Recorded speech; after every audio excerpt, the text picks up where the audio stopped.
So it's definitely not all black and white of the troops being pulled out of the Middle East. They keep saying Syria, Syria, Syria, or whatever, but it's the Middle East in general. We're pulling out of Syria, we're pulling out of Afghanistan, and a couple other places. Trump is basically ending the war on terror that's happened since President Bush. But the thing is, he's not pulling all troops out. He's actually going to leave some troops in Afghanistan, and I think some in advisory roles in Iraq, from what I've read. But the role of combat and security in the Middle East is going to go to private military contractors. So there's that.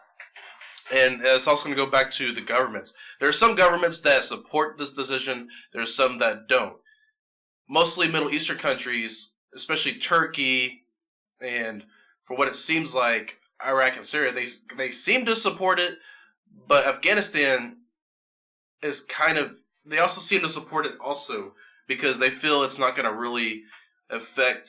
It's not really going to affect the security of Afghanistan because the Afghan government has also done a good job at securing certain places in Afghanistan.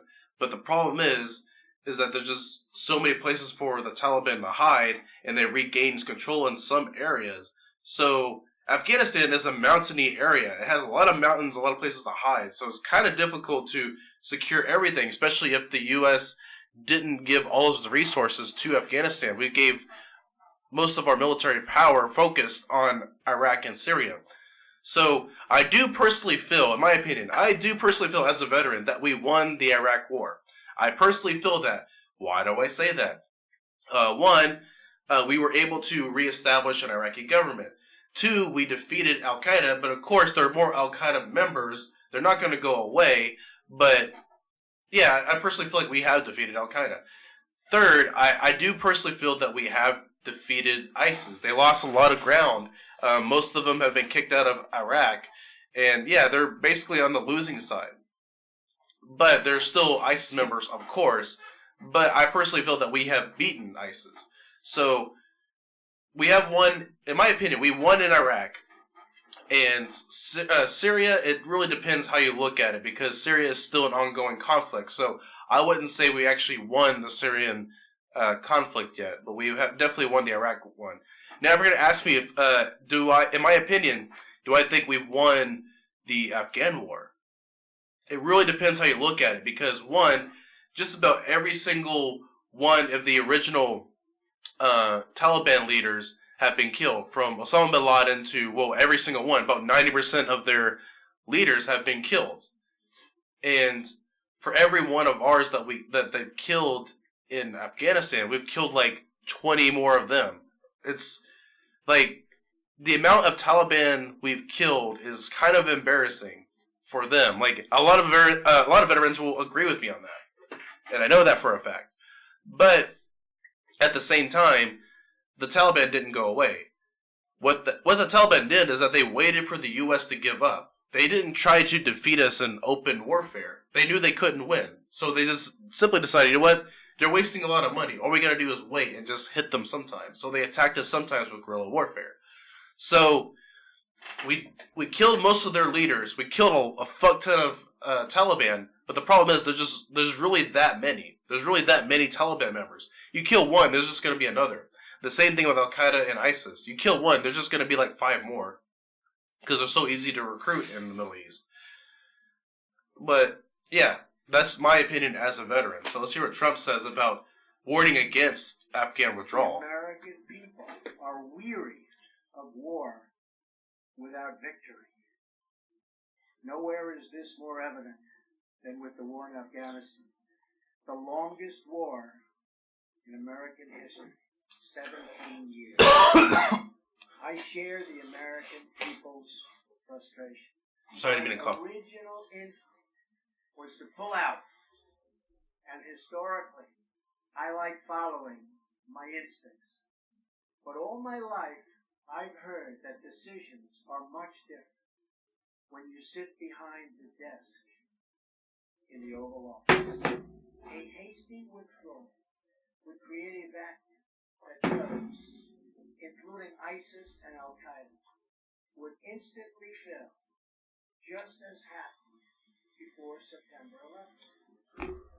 As we know, in 2011, America hastily and mistakenly withdrew from Iraq. A core pillar of our new strategy is a shift from a time-based approach to one based on conditions. We will not talk about numbers of troops or our plans for further military activities. Conditions on the ground, not arbitrary timetables, will guide our strategy from now on. America's enemies must never know our plans or believe they can wait us out. That's true. I will not say when we are going to attack, but attack we will. That's smart. We are a partner and a friend, but we will not dictate to the Afghan people how to live or how to govern their own complex society. We are not nation building again. We are killing terrorists. Pakistan has much to gain from partnering with our effort in Afghanistan. It has much to lose by continuing to harbor criminals and terrorists. America will work with the Afghan government as long as we see determination and progress. However, our commitment is not unlimited, and our support is not a blank check. Okay, so I do agree with him on that. Like, you never want your enemies to know, like, what you're gonna do next. And one of the problems I have with media is that they're always announcing, like, what the military is doing, where they're going, and what the strategy is.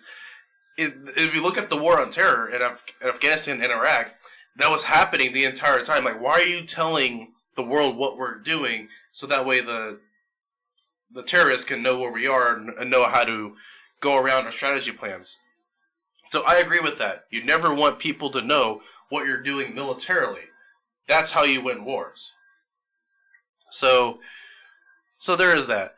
But the thing is, ironically, he says he's against the Afghan withdrawal, but fast forward 1 year later, because this video is 1 year old. Fast forward 1 year later, he changes his mind. He's like, okay, let's just pull out.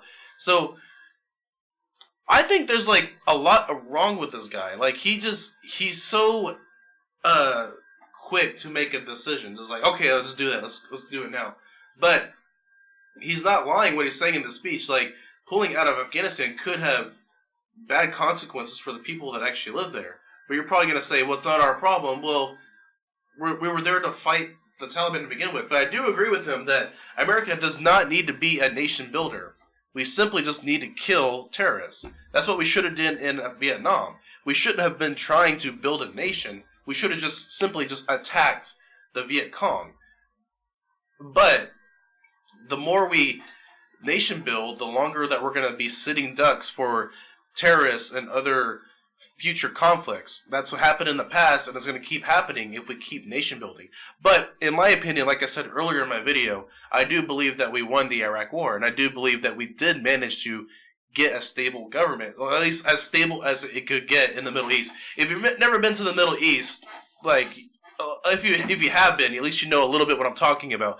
But at least we were able to at least put a government there. It's probably not the greatest government in the world right now, but at least we did something for that. So that's why I feel we did win the Iraq War. But at the same time, we did kind of win the Afghan War if you really think about it in that aspect.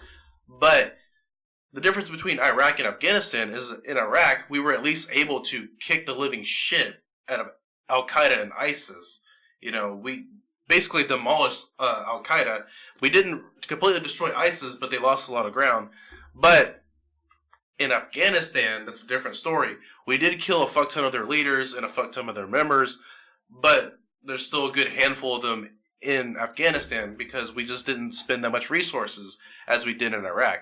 That's just my opinion. So if you look at it from that aspect, yeah, we won both wars when you really think about it, that we were able to put a government there, maybe not a stable government, but at least we did something, and they were able to have their own security forces. So there's that. So in the end, really both governments just need to take care of their own people rather than the U.S. doing it. But if you don't look at it from that aspect, we did win the Iraq War by beating ISIS. but we didn't completely defeat the Taliban. So that's the sad part. That's just my 2 cents, and that's my knowledge to you. So don't forget to yell at me in the comments below. Don't forget to sub and like. I'll see you guys later. Peace out. You guys have a good day.